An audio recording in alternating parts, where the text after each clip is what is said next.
जय हिंद साथियों, जनता की आवाज न्यूज 24/7 खबर का सफर, शाहिद खान, एडीटीवी न्यूज, सभी कुछ सोशल मीडिया यहाँ पर मौजूद है क्योंकि वजह ही कुछ ऐसी है। वजह वाराणसी। वाराणसी में 1500 लोगों ने नॉमिनेशन करने के लिए जद्दोजहद की, जिसमें श्याम रंगीला जैसे बहुत से सेलिब्रिटी भी थे, सामान्य नागरिक भी थे जो चुनाव लड़ना चाहते हैं मोदी के खिलाफ, नरेंद्र मोदी के खिलाफ। लेकिन उनमें से बहुतायत में बहुत सारे नॉमिनेशन कैंसिल कर दिए गए। वो कैंसिल करने की क्या तरीके खोजे गए, क्या बहाना खोजा गया, वो हमको आज साक्षात बताएंगे वो कैंडिडेट जिन्होंने कोशिश की थी वाराणसी से नॉमिनेशन करने की। तो सर, सबसे पहले अपना नाम बताइए। जी, मेरा नाम है हरप्रीत सिंह सैनी भारतीय। हरप्रीत सिंह जी हैं, हरप्रीत सिंह सैनी भारतीय जी, जिन्होंने बनारस से एक तरह से दावा कर रहे हैं कि नरेंद्र मोदी का इतना ज्यादा विरोध है वाराणसी में कि इनको लगता था ये तो बस चुनाव जीत ही गए। लेकिन फिर क्या वजह हुई? देखिए, मैं अगर बात करूं कि हम चुनाव जीत रहे थे या नहीं जीत रहे थे, लेकिन ये स्पष्ट है कि नरेंद्र मोदी बनारस से चुनाव हार रहे थे। आज वहां पर आम जनता, जो आम जन है, वो सब ये कह रहे हैं कि विकास क्या हुआ है। रोड बन गया, पुल बन गया, डेकोरेशन हो गई, लाइटिंग हो गई, ये विकास नहीं है। अगर आपको किसी सही मायने में किसी देश का, किसी राज्य का विकास देखना है तो उस राज्य के अस्पतालों को जाकर देखिए, उस राज्य के स्कूलों को, शिक्षा व्यवस्था को जाकर देखिए, उस राज्य में जो युवा हैं उनको मिल रहे रोजगार को देखिए। और वहाँ पूरी तरीके से ये सारा तामझाम जो आप बात कर रहे हैं वो पूरी तरह चौपट हो चुका है। केवल इंफ्रास्ट्रक्चर का जो ढिंढोरा पीटा जा रहा है वही पूरे देश के अंदर पीटा जा रहा है। और सबसे बड़ी चीज़, उस इंफ्रास्ट्रक्चर को बनाने वाले लोगों से लोग बहुत ज़्यादा खफा है। उसके अंदर मैक्सिमम कॉन्ट्रैक्टर इन्होंने गुजरात से ला करके खड़े कर दिए। हरप्रीत जी, एक सवाल और बताइए। एक सवाल एकदम अभी मेरे जहन में आया, क्या वाराणसी को सूरत बनाने की तैयारी थी क्या? देखिए, केवल सूरत नहीं मैं कह सकता। सूरत एक छोटा सा ट्रेलर था। सूरत के साथ में गांधीनगर का भी एक ट्रेलर था। आपके जिन व्यूअर्स को नहीं पता उनको इस बारे में पता होना चाहिए।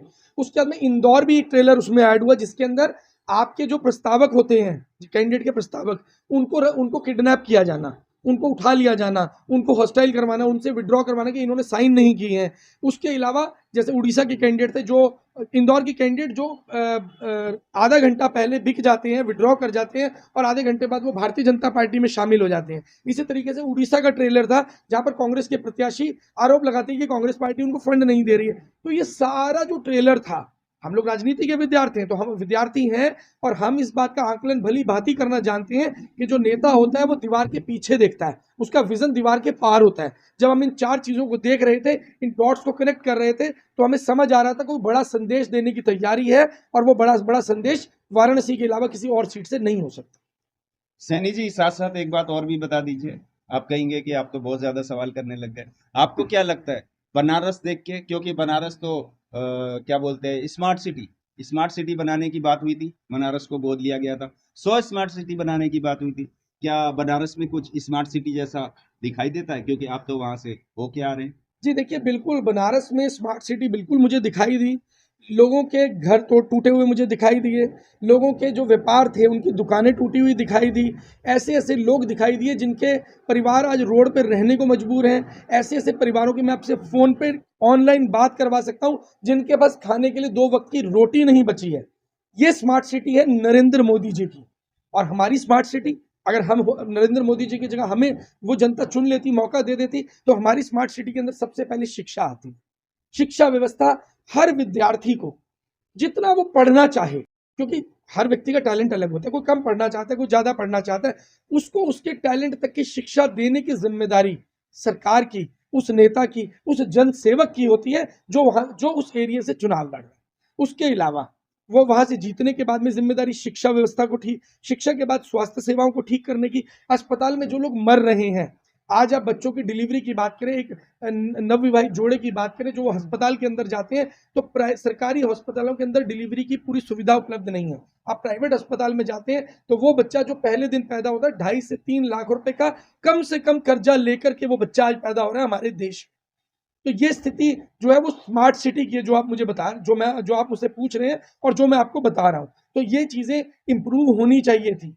जिसको स्मार्ट हम कह सकते थे, जिसके ऊपर कोई काम नहीं हुआ, जमीनी स्तर पे कोई काम नहीं है कि एक पुरानी बिल्डिंग को रंग रोगन करके, लाइटें लगाकर, डेकोरेशन करके और आप कहते स्मार्ट सिटी बन गई, जहां लोग मर रहे हो, लोगों का भारी विरोध हो, जहां नरेंद्र मोदी जी जनता के बीच में उतर कर नहीं जा सकते हो, आम जनता के बीच में जाने की हिम्मत नहीं है उनकी, उसको स्मार्ट सिटी कहते हैं।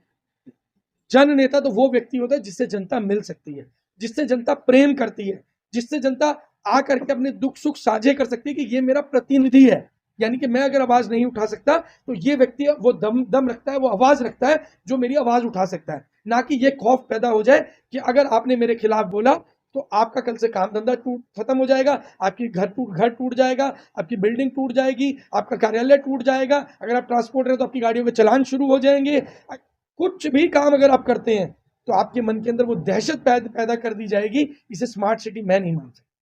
तो ये सैनी साहब ने अपने किस तरह से जो है वाराणसी के एक एक परत को खोल के आपको दिखा दिया कि क्या स्मार्ट सिटी होती है और क्या हालात वाराणसी के हैं। तो हमारे बीच में अखिल भारतीय परिवार पार्टी के प्रत्याशी विनोद कुमार गुप्ता जी भी हैं। विनोद कुमार गुप्ता जी, अब सैनी साहब की बातें आपने भी सुनी, अब किस तरह से आप इन सब चीजों को देखते हैं और सैनी साहब अब आगे क्या करने वाले हैं? वो आपको चांदनी चौक लोकसभा सीट से कुछ हेल्प करने वाले हैं? अपना वो जो कुछ देख कर आए हैं वाराणसी से, वो यहाँ की जनता का जन जन तक पहुंचाने वाले हैं? जी, मैंने हरप्रीत जी को इनवाइट किया और इतने शॉर्ट नोटिस पे हरप्रीत जी आए। पहले तो हरप्रीत जी का मैं आभार व्यक्त करता हूँ, और क्योंकि नरेंद्र मोदी जी वो तानाशाह व्यक्ति है जो हिटलर की तरह सब चीज रौंदना जानता है। तो प्रत्यक्ष को प्रमाण क्या, रिसेंट में ही कल जब वाराणसी से चले हैं, नॉमिनेशन रद्द हुआ है, तो वहां का घटनाक्रम तो हरप्रीत जी ने बता दिया। हिटलर जी की एक फिलॉसफी हुआ करती थी कि आपने सबने सुना है कि मुर्गे के पंख को नोचकर अपने सामने फेंक देना, और दाना उसके पास जब फेंकेंगे तो फड़फड़ाता वो जाता है, और कहता है कि आजकल वो 5 किलो राशन पे चल रहा है। अब दाना बोल दीजिए 5 किलो राशन, तो देश की जनता तय करेगी कि 84 करोड़ जनता को नरेंद्र मोदी जी 5 किलो राशन देते हैं, जबकि देश की टोटल जनसंख्या है 140 करोड़। गरीबी के लिए जब पंचवर्षीय योजनाओं की बात करते हैं तो हर पंचवर्षीय योजना में गरीबी को हटाने की बात होती है। मैं भाजपा के लिए स्पेशल नहीं बोल रहा हूं, इसमें अगर कांग्रेस भी अपने आप में सही होती ना, तो आपके चैनल के माध्यम से मैं बताता हूं, भाजपा जैसी गंदी सोच पैदा ही नहीं होती, और ये देश कांग्रेस को कभी इसके लिए माफ नहीं करेगा, कभी माफ नहीं करेगा।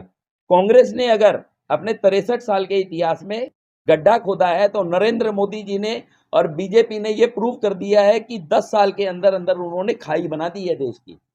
कोई भी व्यक्ति आज सत्ता का विरोध इसलिए नहीं करता है, परेशान सब हैं, सब परेशान है कि आज अगर वो सरकार का विरोध करेंगे तो सरकार कोई ना कोई एलिगेशन लगा के उनको अंदर कर देगी। हर कोई आदमी समाज में अपने लिए अच्छा अच्छा सुनना चाहते हैं। हम भी सब अच्छे परिवार से हैं, खानदानी परिवार से हैं। सबसे पहले विरोध हमारे परिवार से शुरुआत हुई कि क्या रखा है, राजनीति तो गंदी है, किस लिए जाना है। फिर दिमाग में एक सवाल आया कि उस ऊपर वाले परमात्मा ने, परमपिता परमेश्वर ने, अल्लाह ने, वाहेगुरु ने हमें भेजा किस लिए धरती पे है? सारे दिन दूसरे के किए गए गुनाहों की सजा भुगतने के लिए, या एक कदम आगे बढ़ के उसमें सुधार के लिए? अगर गटर को साफ करना होता है ना, तो खपची मार के कभी साफ नहीं होता, गटर में उतरना पड़ता है। अगर राजनीति गंदी है और जब तक गंदे लोग इसमें आते रहेंगे तो वो और गंदी होगी। तो सबने मिलके सोचा कि अच्छे आदमी दलदल में उतरेंगे। तो आज आप देख पा रहे हैं 543 की 543 लोकसभा पे हमारे कैंडिडेट हैं। सरकार ने रिजेक्ट किया वो बात अलग है, हमने 543 नए चेहरे देने की कोशिश की।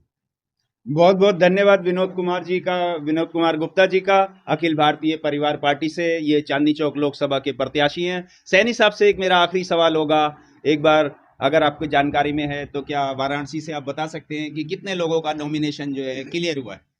देखिए 8 फॉर्म्स क्लियर हुए हैं, जिसमें से एक भारतीय जनता पार्टी का, एक कांग्रेस का है, एक बीएसपी का है और 2 निर्दलीय हैं, और बाकी जो फॉर्म थे वो डबल थे। तो निर्दलीय भी मैं आपको बता देता हूँ कि वो डमी कैंडिडेट्स थे, हमें ऑलरेडी हमने आइडेंटिफाई कर लिए थे। तो 8 कैंडिडेट, 8 फॉर्म्स हैं, 8 8 फॉर्म्स हैं, और अभी उसमें से 5 लोगों का नॉमिनेशन, 5 लोगों का एक्सेप्ट हुआ है। जिसको कि आज उम्मीद है कि आज शाम तक जो है लिस्ट आएगी तो पूरी चीज़ें क्लियर हो जाएंगी।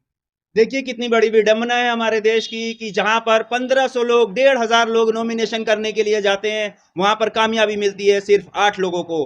बाकी सोचना आपको है, आपका वोट आपके हाथ में, आपका अधिकार है, सोच समझ के वोट कीजिए। अपने बच्चों का, अपने देश का, अपने संविधान का, सबका एक बार सोचकर फिर आप वोट डालें। वोट जरूर डालें और किसको डालना है, कैसे डालना है, प्रत्याशी के बारे में भी पूरी जानकारी ले लें। जनता की आवाज न्यूज 24/7 खबर का सफर को इजाजत दीजिए, शाहिद को इजाजत दीजिए।